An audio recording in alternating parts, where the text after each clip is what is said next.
thank you for being here. And I want to thank all of the mayors who took time to join us this evening for what I think is a truly unique gathering, not only in South Bend, but this may be something that is unique in America. I don't know of another city that has been able to gather 6 mayors of the same city representing a continuous stretch from 1972 to this day, so more than 40 years.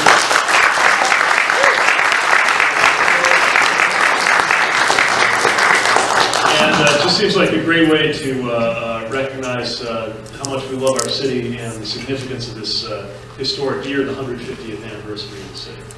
So I'm Pete Buttigieg, current mayor of South Bend, and as you can tell by the fact that I don't even get to be at the table, I'm the junior mayor, the lesser of many mayors, but very happy to be here. I'll be moderating this evening and asking some questions, doing my best to wrangle fellow mayors to the extent possible in discussing our respective experiences. And then we're going to try to make sure there's a little bit of time for questions from the audience as well. Let me just very briefly, before we begin the discussion, introduce the mayors who are with us tonight. First, Mayor Jerry Miller, who was mayor of our city from 1972 to 1975. And again, to give you a sense of the things that have changed in our city, things we take for granted that were not so, but for the efforts of these mayors. Citywide trash collection is actually an achievement of Mayor Miller. It didn't happen.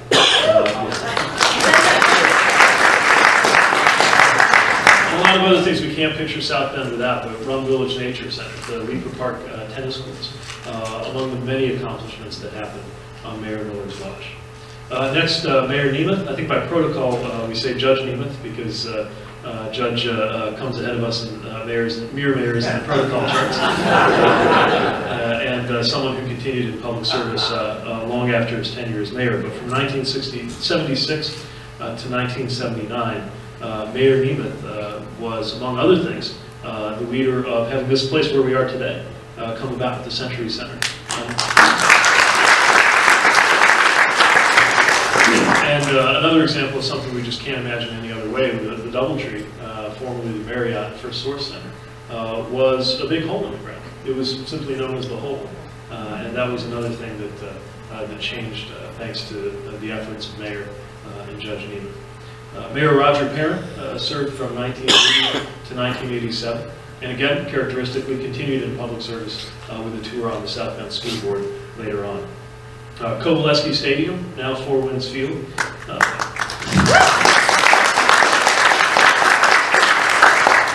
And the East Race. Both things, again, that it's just very hard to picture South Bend without, but were achievements on Mayor Parent's watch. Governor Joe Kernan, who was mayor before he was lieutenant governor and then governor of the state of Indiana, serving from 1988 to 1996. Oversaw the Blackthorn development area, something that I know I was inclined to take for granted without having realized how much effort went into that. Really saved baseball in South Bend, which is its own interesting story.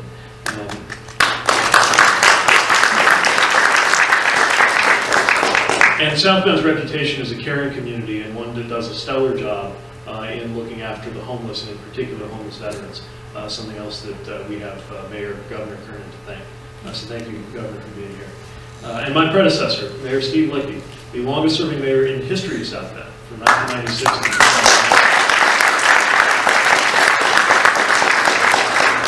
2000. Oversaw a 40% reduction in crime, and several developments that I know I'm able to take advantage of as mayor, like Eddy Street Commons, Innovation Park, and Ignition Park. All things that happen on Mayor Lickby's watch. So let's have another round of applause for the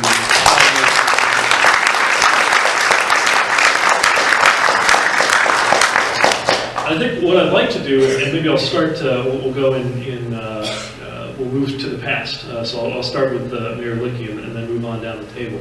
One question I'd love to hear each mayor's thoughts on, because I'll never forget the first day I walked in office. It was snowing and taking a look out that window. and thinking about what the immediate next steps were going to be. So could you share a little bit about how you found the city, the challenges and the opportunities, and what it felt like that first day you walked through the mayor's office on the 14th floor as the mayor of South Bend? Well, it was a celebratory day, obviously. Family with me as we gathered around my desk and took a photo that I still have in my office at home of all our family, but really an opportunity to reflect on having served 9 years on the city council while Joe was mayor, sort of stepping in with my feet on the ground already. But the first thing I asked my department heads was to tell me all the things that they don't tell the city council members.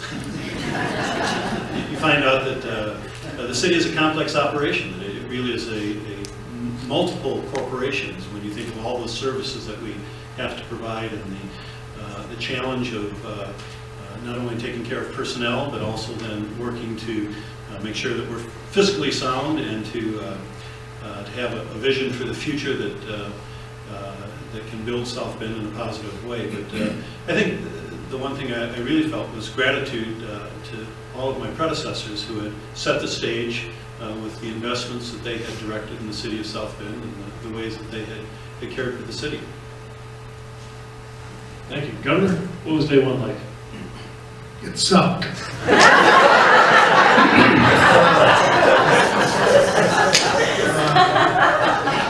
It was like 10 degrees below zero.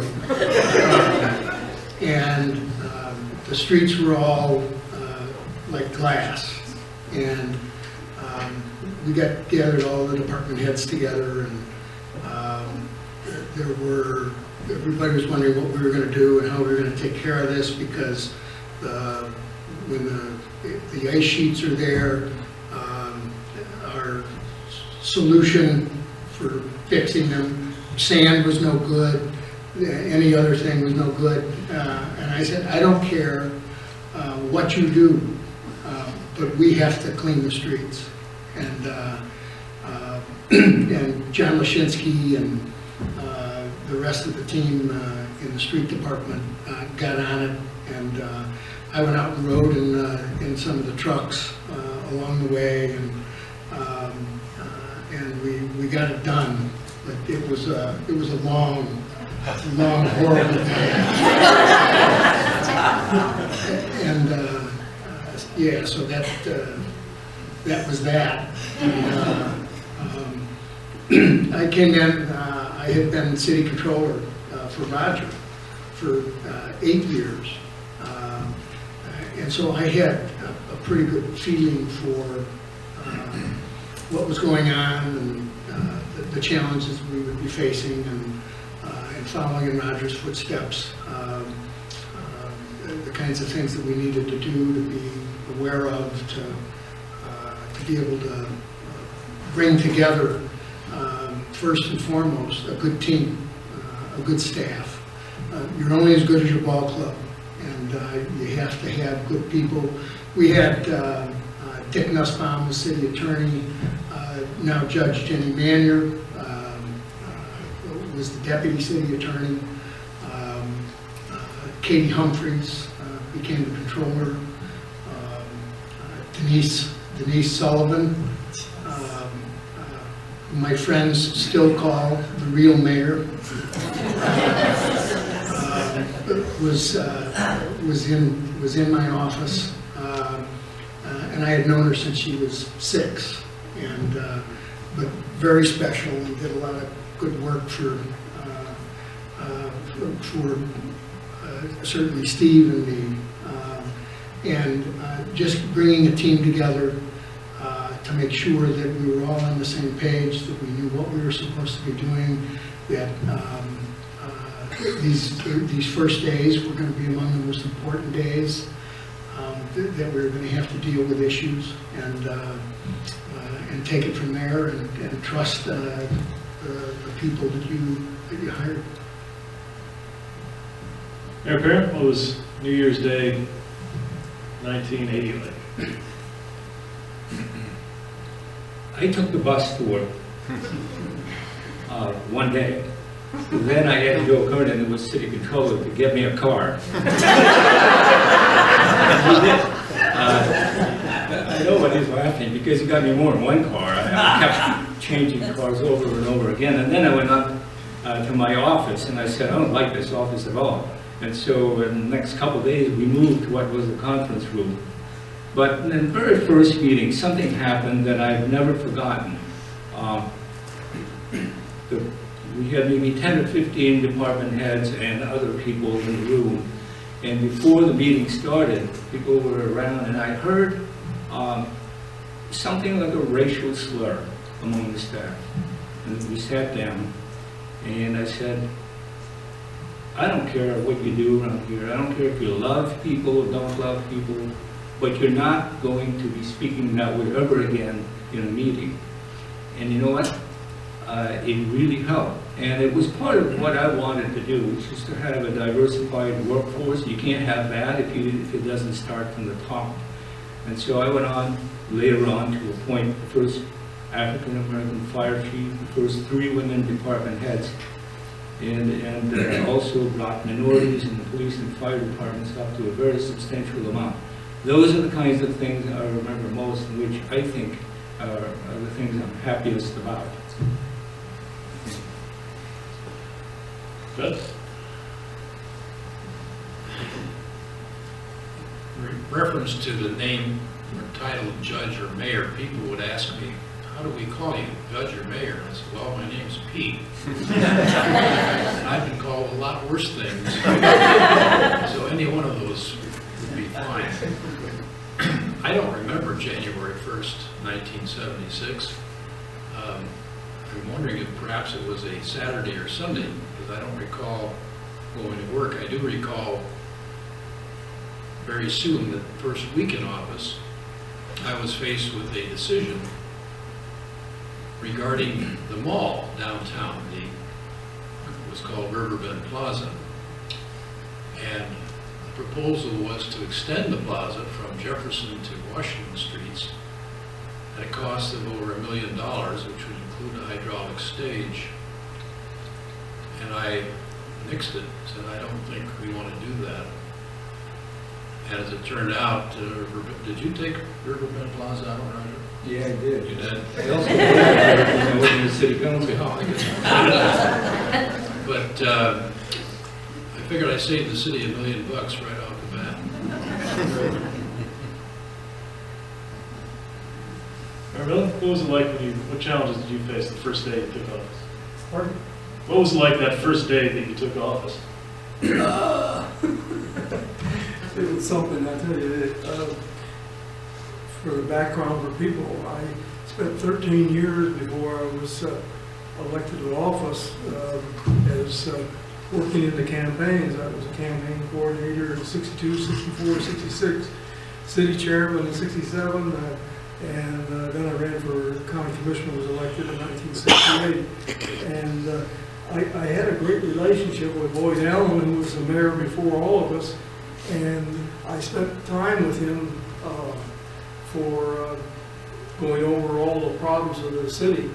And he told me his biggest failure, and he had so much success, but he said his biggest failure was not getting this thing done right here, you know, this building, because there was so much infighting going on, and everybody, they all wanted a convention center, they wanted a museum, they wanted a Studebaker car collection place, they wanted everything all over, and so it just never got done. So I thought I was very well prepared, you know, being the county commissioner, president board of county commissioners, and all the new programs we put in the county. But then the first 2 weeks, I was told by the federal government we were going to lose all our federal funding because the city owed $14 million to the federal government because of all the demolition that took place in the Lloyd Allen administration. The governor passed a new pension program for policemen and firemen, which meant that they were going to lose their 20 and out years. And in the first 6 months, I lost 47 police officers. And that is something you just cannot overcome.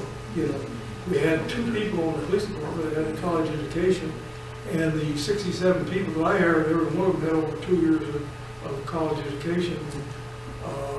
Also, we eliminated the idea. Lloyd Allen gave me a box that had the 1% assessment club for all city employees. You paid 1% of your salary to the party in power. I threw it in the wastebasket. I just threw it in the wastebasket. I said, we're not going to do that ever again, and we haven't. Secondly, the policemen that we hired were out on the street, some of them within 60, 90 days, which is, it should never happen. Should never be on the street by themselves until they've been there about at least a year. So those are some of the things, and then the federal programs, and the $14 million we owed, this building was our donation to the federal government for the $14 million that we owed in that. So those are just some of the things, and it was the first night we had a fundraiser to pay off our debts in the campaign at Notre Dame, and halfway through the fundraiser, you had one of the worst storms we ever had. We had like 15 inches of snow in about a 3-hour period, so everybody that was working was heading out to the street departments to do the snow removal and everything else. So we were baptized in a lot of controversy, and when you consider everything that happened, we had a great deal of accomplishments in the first year to even be able to get that started. And I have to say we had a good council too. It helps. You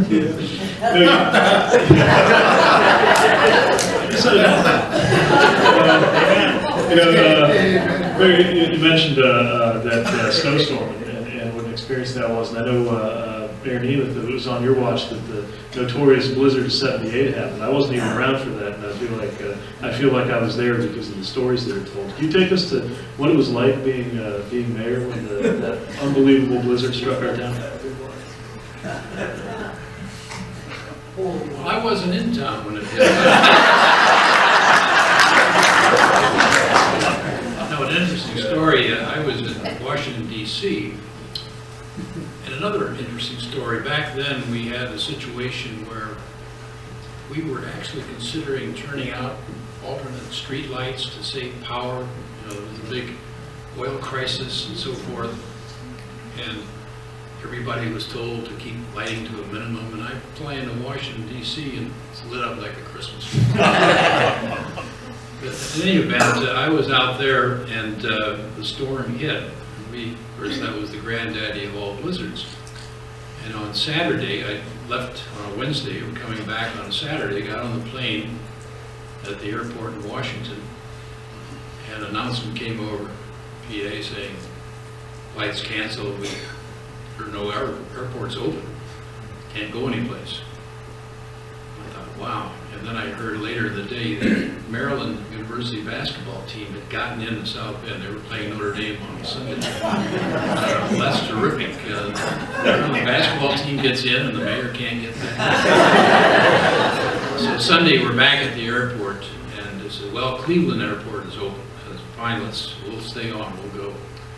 And somehow we made it to Chicago, and Chicago, we learned that light planes could land in South Bend. And somehow I got on a small light plane, flew back into South Bend, and there was this pickup truck. A couple of people were on the plane with me, got in the truck, so I jumped in with them.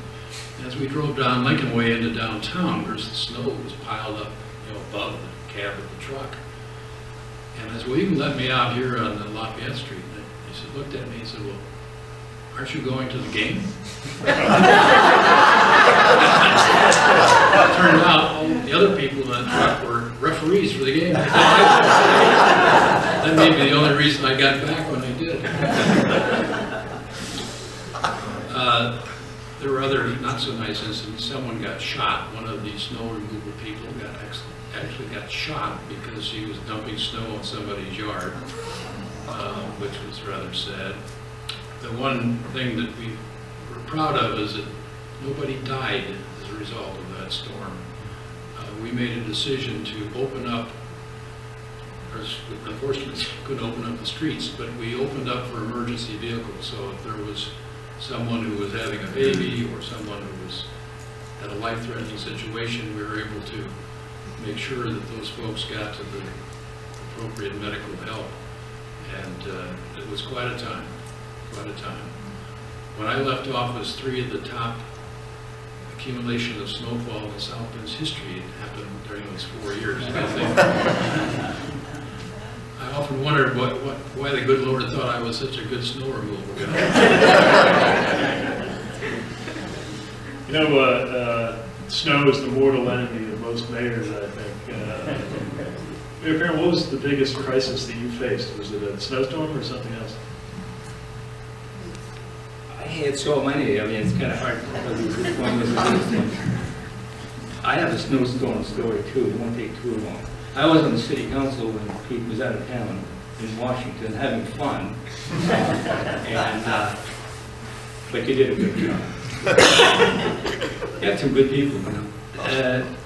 I was a city councilman in the 4th District, and I got this phone call in the middle of this big storm, and the person says that they are waiting for a child they adopted in Chicago, and the child has arrived and they can't get there. And I, as the 4th District councilman, was they were hoping I would get them there. So my street had been open a little bit, and it was one street. So I said, if you can get out to this street, I had learned that the toll road was open to Chicago, just open west, not east. So I said, maybe I can get you there. So anyway, I picked up this couple, and we drove to Chicago. We picked up the baby, and the toll road was open on the way back. And so these people, when I ran for mayor, they voted for me, and they worked for me. And to this day, when I see this kid who's now about 7 feet tall, 35 years old, he almost calls me the Godfather. But there were no crises. I mean, I think every mayor takes advantage of both the opportunities that come by, or takes the challenges that come unexpected and takes them. And I created a lot of my own challenges that were brought to me by the community. Certainly the most controversial thing that I was involved with was building the Kovalevsky Stadium. And the South Bend Tribune even said at one point that the process to build a stadium had been the most contentious issue since the fluoridation days in the 1950s. And so it was tough, but a group of people brought the idea to me. I didn't think that up. As most people know, I don't know a whole lot about baseball. In fact, I'm not even sure if I pronounce it well. And so he came to me and he wanted me to meet with these people who had a franchise, and I thought there was no harm in doing so. And I did, and they convinced me it was a good idea. And then I took it. But it was brought to me, and I saw it as an opportunity for redevelopment as well as recreation. And that's how come I got into that. The East race happened the same way. Some people brought the idea to me. But there were a lot of other things. I think the biggest challenge I always faced was retaining, building, and keeping a great staff. And because as somebody else said, I think we all recognize that, you know, a mayor or any CEO of any organization lives or dies by the people who he has working with. Governor, what was the biggest surprise or emergency you confronted during your time in office? I have no idea. I've been trying to think of one, but I haven't come up with a good answer. We did have, at one point, scattered site housing was an issue, and the feds had come in, and the goal was to get people into homes and to have, for the neighborhoods to have members of both races so that people could get to know their neighbors and all of those kinds of things. What happened was nobody ever told us that they were coming in and that they were going to do this. And so this all got dumped into our laps, and people were up in arms in the neighborhoods, and in the neighborhoods that were affected with that.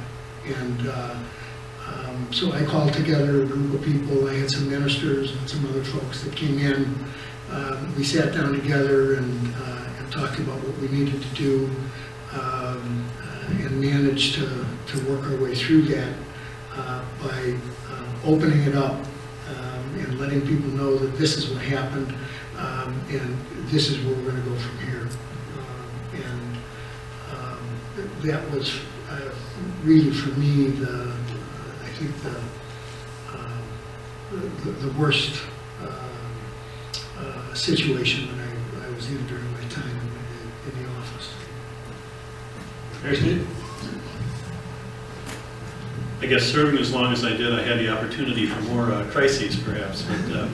But actually, shortly after I became mayor, there were a series of shootings of young black men in the city, and real concern about what was happening, and a real opportunity that there was going to be a powder keg blow up and some retaliation. But as Joe mentioned, ministers and people of faith in the community can be a great resource, and we called together many of the pastors and ministers and formed what we call the community religious effort, that they stood by me and asked the community to stay calm and to let the police do their job and to identify and prosecute a suspect. Unfortunately, we were able to make a connection early on, and it was a single individual who was targeting young black men, and we were able to arrest him and prosecute him successfully. But at the same time, we were having, as you see in many urban areas across the country right now, some strains between the police department and the minority communities in particular. So having established this relationship with the pastors and ministers in town was helpful as we worked with the community to address some of the complaints about police brutality or excessive force, to institute some cultural training in the police department and other training about use of force, to implement the use of video cameras in the cars, to kind of put a tamper on that, and build better relations over the years, which I think we were successful at doing. But the other thing that kind of stands out to me was, of course, I was mayor during September 11th, 2001. And as is often the case for mayors, you don't know where the next issue is going to come from, and often it comes from something not under your control. And of course, we didn't know how widespread this was going to be, if the entire country really was under attack, or if it was something that we would be able to work through. And so we, again, called department heads together, talked about, was it safe for sanitation people to go out and pick up trash? But the good thing about city workforce is that we are all over the city, and so we instructed our workers to be on the alert and to be able to report anything unusual going on. But coupled with that, there was a sort of sense of panic among members of the public, and in particular then as you saw the issue with anthrax being mailed to different places, and our fire department was going nuts responding to calls of people suspecting that there was anthrax that they had received either in the mail or they saw anthrax in their freezer, and who knows how it got there, but by God, they didn't want it there. And there was a protocol for how we dealt with this, but it was running the fire department ragged, so we sat down with the chiefs and talked through a way to send out a police officer or firefighter to make an initial assessment and to determine whether we then had to respond with a full hazmat unit or not to deal with that. Simultaneously, the state was only allowing anthrax testing to be done at the state lab. Well, there was a real delay between sending a sample down and getting a report back on that. So fortunately, again in South Bend, we have great resources, and with the South Bend Medical Foundation here, they were able to test for anthrax. So we would take a double sample and send one locally for unofficial testing to be able to get an answer on that more quickly. But again, great professionals in the administration helping to deal with what could be some very difficult situations. You know, that story illustrates one of the things I've noticed is so important in the job in terms of problem solving, which is you got to get creative. So the rule says you have to send it to the state, but you realize we don't have to only send it to the state. We can also do it here and deal with something a little more quickly. And I'm curious about some of the other experiences at the table, having to come up with a clever fix to some problem that was bogging your people down. I wonder, Mayor Bill, does that remind you of any moments in your administration when you had to do a workaround or do something that maybe wasn't the official way to get something done, but turned out to be the right thing to do? Pete, I was fishing in Florida when you were having that snowstorm.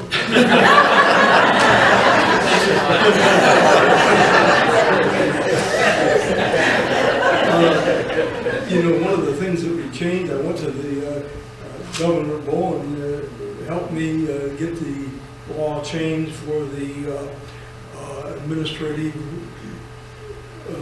administration for the change of commands and everything else, and it helped us to get into the cattle fork of government.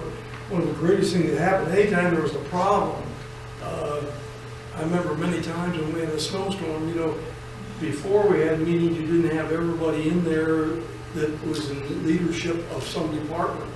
I can remember times when the street department was having problems. Jim Seitz from the park department says, "Hey, I can loan you 4 trucks and do this and get it done." You know, if somebody in the park, he said, "Hey, we got a road that needs to be paved."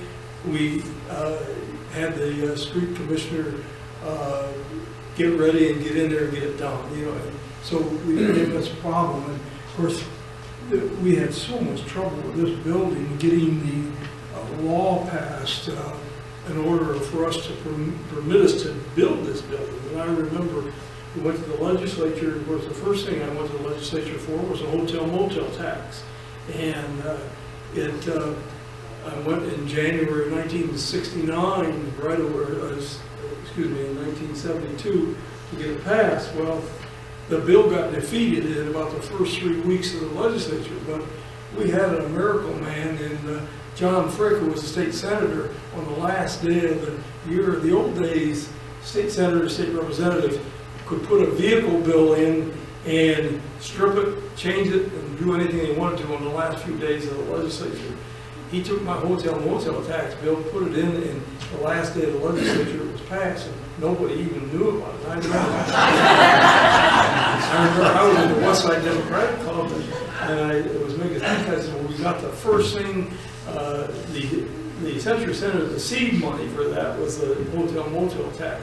And I said, you know, that night, Jack Cole from the Tribune come up to me, he said, "You don't have that, that thing was defeated." I said, "Jack, you better get back to the legislature." And 2 days later, the governor signed the bill. You know, so those are things. And the second time, when I had the bill to permit us to build this building, Dick Hatcher, the mayor of Gary, had his people put his name on there, so it would not only include South Bend, but it would include Gary.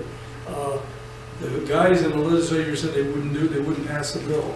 They would not pass it because Gary was not prepared as we were to get ready and go.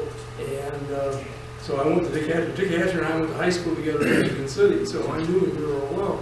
I went to him and I said to him, I said, "Dick, if you get off that bill and get a new bill next year, I said, I can get all of our guys to help you support it." And that's what he did. He got off of it, and we got the bill at the last minute.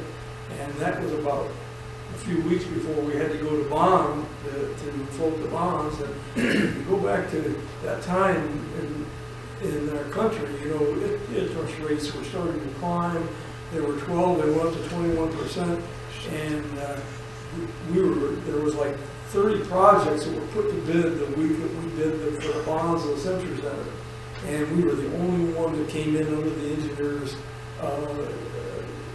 estimate. And we got it, we got the right interest rate, and it was done, but the others were all failed because of high interest rates, and because our rating was really great in those days, because everything that had been done by previous administrations had kept up our rating. But those are a lot of things, that emergency things that happen that you never know. You can never be prepared for anything. You might get called to the legislature tomorrow and say, "Hey, your bill's going down the tube," you know, and so you got to go. You know, that brings up one thing I was curious to ask about. Mayor Steve, since you spanned a lot of administrations, I wonder what it was like for you, because you mentioned dealing with the state legislature, dealing with the federal government. So much of the job is actually dealing with other layers of government. I wonder, Mayor, if there was anything you learned or that surprised you in the experience of dealing with county, state, federal government, all the different levels, and whether there were any good or frustrating experiences that you thought were revealing. Well, I found it was better to have a friend in Congress than to not have a friend in Congress. We certainly had some representatives. Joe Donnelly, as congressman, was terrific in terms of looking to help us find federal grants to help with the Studebaker corridor cleanup and demolitions, to help bring some dollars for the research park and other things. I found the state legislature to be a complete mystery and and unfortunately it seemed becoming more and more anti-city with the makeup of the legislature over the last number of sessions. But so it was, I think, always important to keep open channels and to meet with legislators, to go down to testify before Congress or to testify before the state legislature when you had the chance to tell the story. You know, the interesting thing, as I think all of us recognize, even though we're all Democrats sitting here, at the local level, there's not much difference. We serve all of our citizens, all of our residents. When I would meet with mayors from across the state, I often would not know if they were Republican or Democrat, and you don't see that as much as you move to the state and to the federal level. And I think to the detriment of our state and of our country, that you don't find people willing to work together as well as you do at the local level. You know, that brings up just some of the names that came out there. Reminded me that I feel like when all is said and done with my time in office, the thing I'll remember most is certain people, good, bad, and different relationships with people, and just some of the characters that you deal with when you're in public office. I wonder, Judge Amos, we'll start with you. Is there one character, whether it's a fellow elected official or let's go ahead and say nobody in this room, that you'll just never forget dealing with when you were there?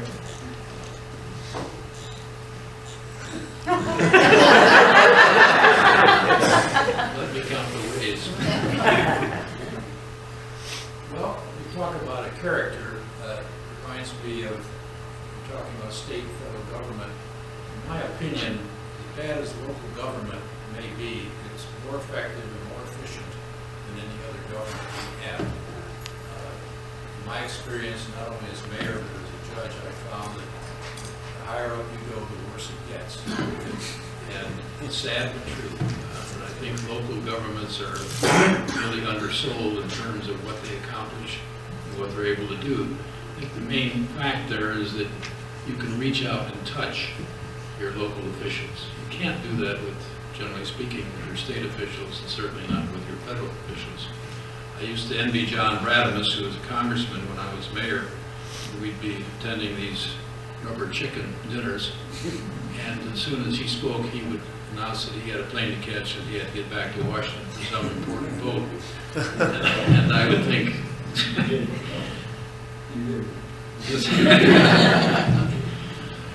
but one experience I had with Governor Bowen, the owners of the Scottsdale Mall were trying desperately to expand the mall, and J.C. Penney's had agreed to move into Scottsdale Mall along with L.S. Ayres, Target, and Montgomery Ward were already there. But there wasn't enough room to both build a store for Penney's and have adequate parking. And so the owners, was it Costa? I think you met them, hadn't you, Jerry? Was it Costo? I think they were out of Ohio. They came to me and wanted me to help sell the governor on their plan. They bought land south of the proposed route of the bypass. And they wanted the state to move the bypass just a short distance south so there would be room parking for the penny store. And so I finally thought, makes sense. Not a big deal to curve the road there. So we went down to the governor's office and had a meeting with the governor and the state highway commissioner. And of course, those of you who've been around a while remember that we had an overpass out on Western Avenue for years, no road on either side of it. And back in 1976, I'm not sure how far the bypass had gone. I know the link to Michigan opened up in 77 or 78. But at the time of the meeting, the highway commissioner said, well, they knew darn well this road was going in there, and it's been in the plan since 1941. And I said, yeah, that's the problem. It's been in the plan since 1941, but nothing has happened. What's your problem? It's not going to cost the state anything. Just bend the road there and give them room so we can get pennies into the Scottsdale Mall and make it a success.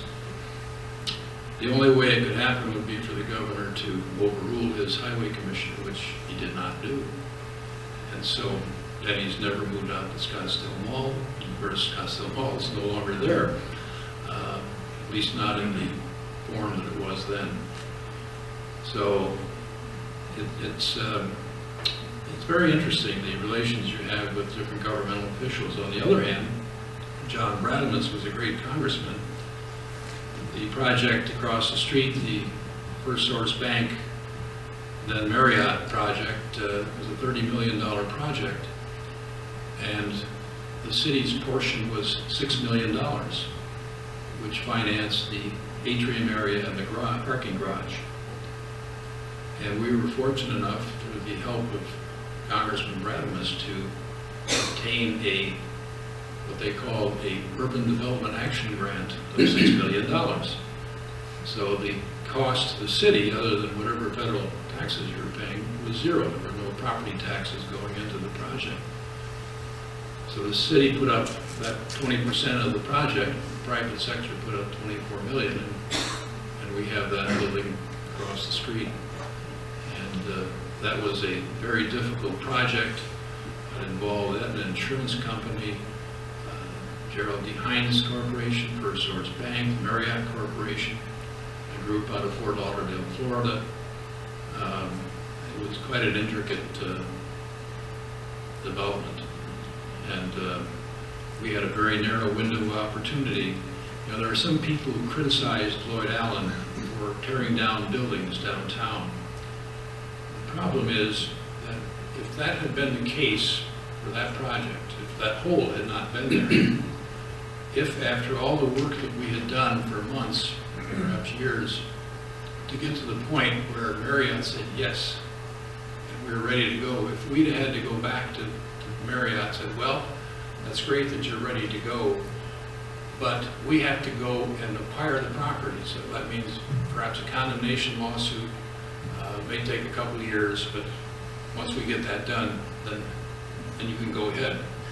Well, a year later, the economy was in the tank.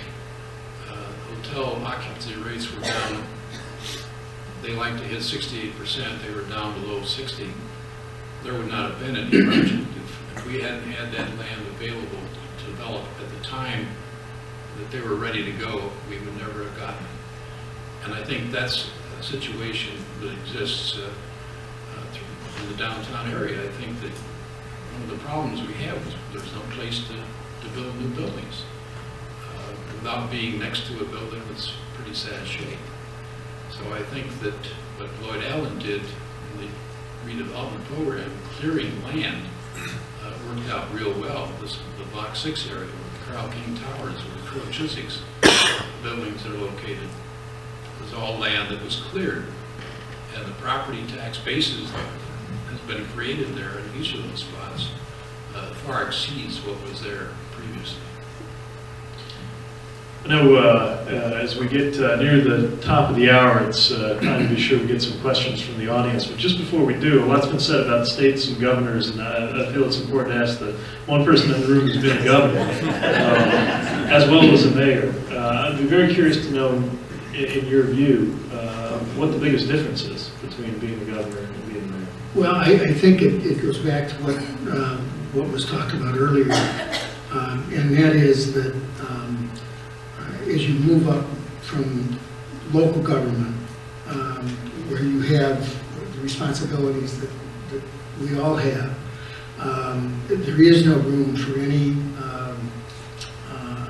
any discussion, or you've got to be working with the people in the community, and they don't have an axe to grind. They want their basic services to be there for them. As you move up and go to Indianapolis, it is much more ideological, and so you run into a lot of different issues in trying to convince legislators that they got to do this or they got to do that. And pretty clearly, if you move up to the federal level, it's even worse in terms of ideology and gridlock and all of those things. But for example, in Indianapolis, you can have a state representative from Columbus who has a problem that needs to be solved, and so he takes it upon himself to then start to work on the problem that may be counter to what should be happening on the local level, and then end up with someone who says, oh, well, that's happened in my town too. And so you end up having laws passed that have nothing to do, that's going to be helpful to our cities. They don't check in with you. They just pass the laws, and if it happened in one community, they think that it ought to happen everywhere else across the state. So you have statewide laws that are passed, and the one that grated on me the most was actually when I was mayor. And the legislature passed the law that made it much more difficult, in fact impossible, for the cities of South Bend and Mishawaka to be able to expand our boundaries. And it closed off a lot of opportunities for the communities, and it ended up being statewide, and was actually crippling to a lot of local communities that needed to be able to expand. And we were kind of in that same situation here, trying to expand up north, and of course fighting to a degree with neighbors that think that, well, we don't want to have to pay the taxes that the city is paying and all of that stuff. But it was all counterproductive to what our city, what South Bend should have been able to do, and we're not allowed to because these yahoos in Indianapolis didn't know what they were doing. So one other point. One other point. When Jerry mentioned hotel motel tax, there was a member of the hotel motel tax. You may remember Tom Bradamus, T. Brooks Bradamus, and so he was on the board representing Mishawaka, and he was creating havoc on the board, which Tom was very good at fomenting, and so I called Bob Buter because Tom Bradamus was his appointee. And I said, Bob, I got a favor to ask you. T. Brooks is up for reappointment, and I would appreciate it if you wouldn't appoint him. He said, well, let me take a look at it. So 3 days later, the Hotel Motel Tax Board is having a meeting, and there's Tom. And so I called Bob, and I said, Bob, I thought you were going to be able to get T. Brooks off the board.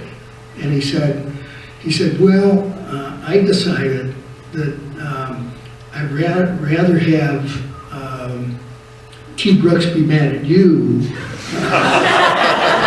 instead of me.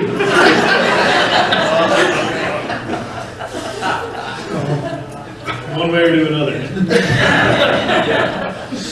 Well, I want to be sure, there's just a little time remaining, but I want to be sure we at least get a couple of questions from members of the audience who come to be with us tonight. Sir, Bernie. Eric Swope. I've been in the community for quite a while, and I was wondering your thoughts on your relationship with the University of Notre Dame. Questions about the relationship with the University of Notre Dame? I would just tell you that from my perspective, the university has been an extraordinary asset to the community, and the relationship with the city and Notre Dame continues to get better and better every day. I think there's been a great partnership established with the university, and Father John's administration in particular understands the importance of South Bend being a strong city if they're going to be a world-class university. And you know, during my administration, we had the opportunity to partner with them on a number of things, from Eddy Street Commons development to Innovation Park and Ignition Park, and found the university to be very receptive and very interested in seeing South Bend continue to grow and thrive. When we thought about raising the sewage rate for the University of Notre Dame as well as for other places, people, Father Ned Joyce called me up and said, Roger, I want to tell you that in the 1950, when you built that wastewater treatment facility, you came to us, the city, to participate so that you could afford to build it. And that ended the conversation about raising the rates. But I'd like to say that when I was mayor, we had a good relationship, but we had a huge problem at the time with underage drinking in the 5 Point area that existed in Atlanta. And the kids would go there and actually block the street on Friday nights and Saturday nights. So being that my city administration at that time had 3 or 4 people who graduated from Notre Dame, you, me, Rich, we had good relationships. We really actually had good relationships, worked well, but I had 2 children at Notre Dame at the time. And when we started cracking down on underage drinking, they would not even acknowledge that I was their father. I would just say in regard to Notre Dame, Notre Dame was really not on the front burner when I was mayor, but I recall that prior to any of us being mayor, Mayor Allen tried to annex Notre Dame. Part of the reason for that was because of the laws at that time, the annexation laws required contiguity. And so in order to be able to annex Clay Township, the city had to go through Notre Dame. And unfortunately, Notre Dame, for whatever reason, fought it.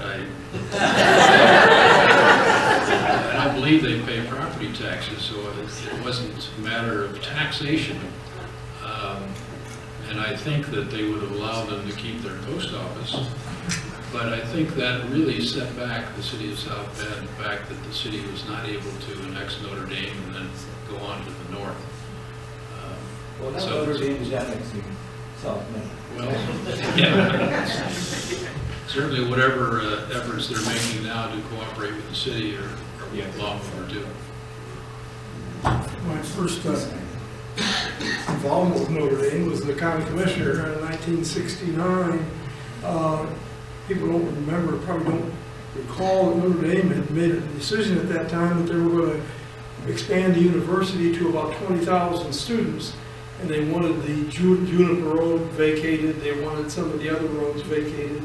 And we met with them and we agreed to do what they wanted to do. But then about 6 months later, they called back and they decided there was several Catholic colleges in the country who went bankrupt. And that's when they decided to pull back. Second, my involvement with Father Esper, when Pete was talking about when they were going to annex the city of South Bend, he still states that I got him the 5th vote to defeat that bill. So, and I think he probably was serious because he invited me to be part of the official family when Notre Dame went to play Alabama in 1974. So I really, I did have a real close relationship with him. And I remember several other times I came in contact with him when they were ready to hire Chuck Lennon for a job. And I got a call about Chuck, and I wasn't happy with the call, so I went to Notre Dame and saw Father Hesper, and I told him, I says, you know, this is probably one of the finest people we have in the city administration, and somebody who you give him a job is going to do it. And he sent me the nicest letter saying that he was really happy that I called him and came out. And it was really funny because just about a year ago I sent those letters to Chuck himself. You know, so anytime that we needed help from Notre Dame, we got it, and they were ready to bend over backwards anytime to do anything we wanted. And, I know that when we started the fundraiser for Century Center, Jim Frick, who was the head of the finance donations and collecting money for Notre Dame, he helped us a great deal. So that's all I can say. It was just a great relationship. We got time for probably 2 more questions. George? I think it's really easy for people in the public to kind of armchair quarterback any decision that you are making or have made. You'll literally have dozens, hundreds, thousands of people angry at you for what you have done or angry at you for what you have not done. I wonder if you could speak a little bit to just how you're able to move forward with that, with kind of pushing through that, with waking up in the morning and realizing, you know, it's a decision I've made may not be the most popular, but I feel it's the right one, and I feel like it's the one that needs to be done. Well, somebody told me that the best day of your life as mayor is election night. That's all downhill.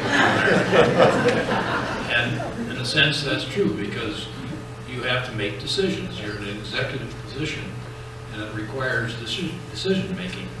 And whenever you make a decision, and I found that out as a judge as well, at least one person is going to be unhappy with your decision. In the case of a lawsuit, sometimes both sides are unhappy.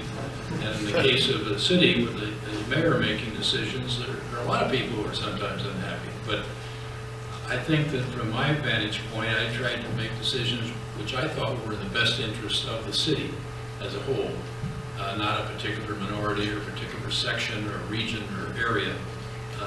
You try to do what's the right thing and do what's best for the city. Yeah, I agree with Pete on that. I think the job of the mayor is to have all the people of the city at heart. And there's a lot of people out there who feel that things are being pushed down their throat. They don't like the way you're doing it. There's all kinds of things. But the reality is that if you have something that's important for the whole city, you have to keep going. And I always felt that the job of elected officials, once they're elected, is to pursue what they feel is best, not necessarily take a poll and try to figure out what people want.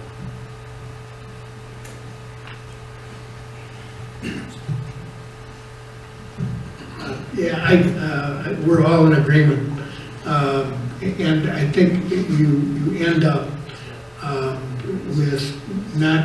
with tuning out all of the bad stuff and focusing on the good stuff. I think it's you just can't let them get under your skin, and you got to roll with it. And if you think it's the right thing to do, you just blow your neck and do what you think is best. I think the important aspect, in addition to that, is to be honest with people and to explain why you make the decisions that you're making. You try to build coalitions and consensus on something. You're not always successful at doing that, but again, as others have said, if you think it's the right thing to do, then you use the resources that you have available, and you find allies and you find champions to work with you to to move that agenda forward. But again, it's critically important that that you be honest with the public about what it is that you're doing. And they may disagree with you, but they can't accuse you of trying to do things in secrecy and underhanded ways. So, but you know, to build trust in the community is important. But there are times that you're going to make a decision that, well, as I think all of us have experienced, every day you have the opportunity to piss somebody off. And the other point, though, is that it's much harder on the families than it is on the elected officials. To have them pick up the paper and they're calling you all kinds of names, and you know, and that's one of the things that you just have to take into account. And it's harder on the families than it is on the elected officials. Have time for one more, Councilman? I think. Yeah, may I interrupt? We were having fun, but we had two spouses over here. Maybe you want to ask them some questions. Well, at the very least, let's make sure they're recognized, Mr. Parent, Mrs. Licky, and yeah, certainly.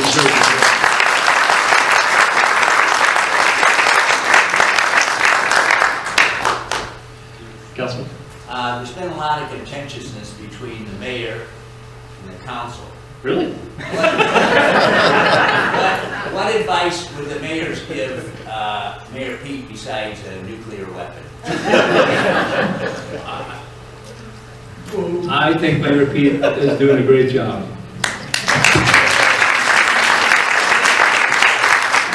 I'm here to tell you that this next term is going to be a much happier term than was the mayor's first term. He's going to be doing all the things that, getting a lot more done, and it's going to be a great 4 years. You really bring up a good point, Fred, because you know, people often say, why isn't the city run like a business? And I think actually all of us have done a great job of running the city in a business-like manner, finding efficiencies, delivering services, building the community in a positive way. But people forget that there are rules and regulations that we have to follow, and that we have our board of directors is an elected board of directors, not elected by us or by our cronies, but elected by the public. And often it's individuals on the city council who may have their own agenda. And so I think that's probably the most difficult task of mayor is, or can be, depending on the council that they inherit, is to try to work with that council in a way that you can accomplish. But ultimately, the advice is you need 5 votes. And so if you have something that's important, get your 5 votes and move forward. But you know, I was blessed. I had some great council members during my time as mayor that were willing to work with me, wanted to work with me, had the same vision that I and my team had for the city of South Bend, and to be able to nurture that is important. And I agree. I think that perhaps the best thing for Mayor Pete has been that there's been a change in some positions that hopefully will allow for, and there should be discussion and potentially disagreement, because people do represent constituencies, but it shouldn't happen in a public manner the way that unfortunately it has some during the past 4 years, or with people just being very unreasonable in their demands and their expectations.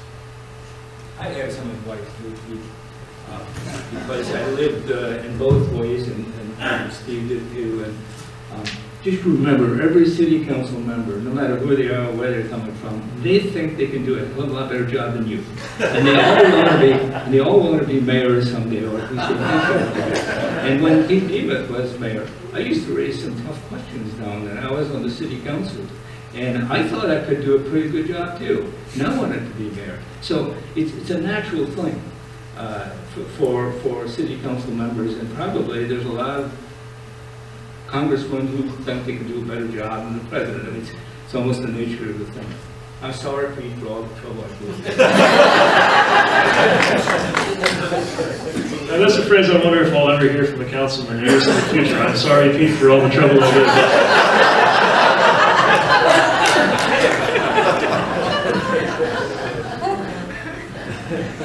Well, I know our time is drawn to a close, so I want to just once again express on behalf of myself and my administration, we have so many occasions when I'm cutting a ribbon on the new development, when we're getting accolades from around the country on something new going on in the city, when I'm pleased, as any elected official is, to accept that credit, but I also know what went into making that possible, and that everything good that's happened in this city, from the building we're sitting in right now to the groundwork for the economic role that South Bend is on, is there as a consequence of the leaders who came before. Isaac Newton said, if I've seen any further than others, it's because I'm standing on the shoulders of giants. And I think you have a sense of seeing the 5 giants seated to my left, without whom the last half century in this city might have been very different. A lot of cities went through what we did economically and never came back.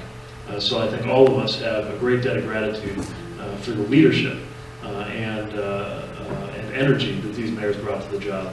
And I can only hope that someday on a panel looking back, I'll be able to have nearly as great a list of accomplishments as you do. Mayors, thank you for being here tonight. Thank you for your leadership. Thank you.